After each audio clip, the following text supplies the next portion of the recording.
చిన్న గ్రామంలో 10 సంవత్సరాల జోయా అనే చిన్నారి ఉండేది. ఆమె సాధారణంగా కనిపించినా ఆమె మనసు మాత్రం అసాధారణం.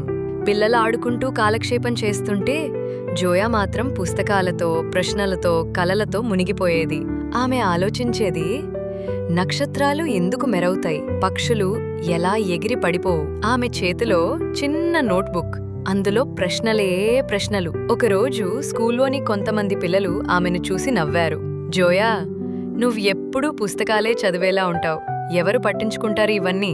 ఆ మాటలు విని జోయా మౌనమై తల వంచింది. అప్పటికి ఆమెకు ఒకరే తోడు, ఆమె అమ్మమ్మ. జోయా బాధగా అడిగింది, అమ్మమ్మ, నేనేమన్నా వింతమా? ఎవ్వరూ నన్ను అర్థం చేసుకోలే. అప్పుడు ఆమె ముద్దుగా తలపై చేయి వేసి చెప్పింది, జోయా, నీవు ధరిస్తున్నది అదృశ్య కిరీటం. అది నీ కలలతో, ధైర్యంతో, దయతో తయారైంది. ఇతరులు చూడలేరని దాన్ని తీసేసుకోవద్దమ్మా. రెండో రోజు టీచర్ ఒక ప్రకటన చేసింది, రేపు మన స్కూల్లో సైన్స్ ప్రదర్శన ఉంది. అందరూ మీ క్రియేటివిటీ చూపించండి. అందరూ పోస్టర్లు తయారు చేస్తుంటే జోయా మాత్రం శాంతంగా తన నోట్బుక్ తీసుకుని రాయడం మొదలుపెట్టింది. ఆమె పాత బాటిళ్లు, తారలు, చిన్న ఫ్యాన్ బ్లేడ్లు తీసుకుంది. పొద్దున్నలాగే పనిచేసింది. చివరికి గాలితో తిప్పిన ఫ్యాన్ ఓ చిన్న బల్బ్ వెలిగించింది. ఆమె కన్నుల్లో మెరిసిన ఆ వెలుగు విజయం కాదు, విశ్వాసం. వచ్చింది ప్రతిష్టాత్మక రోజు. పిల్లలంతా రంగురంగుల పోస్టర్లతో నిలబడ్డారు. జోయా మాత్రం తన చిన్న విన్మెల్ను మేధావిగా పెట్టింది. ఫ్యాన్ తిరిగింది, బల్బ్ వెలిగింది. ఆ క్షణంలో అందరూ మౌనమయ్యారు.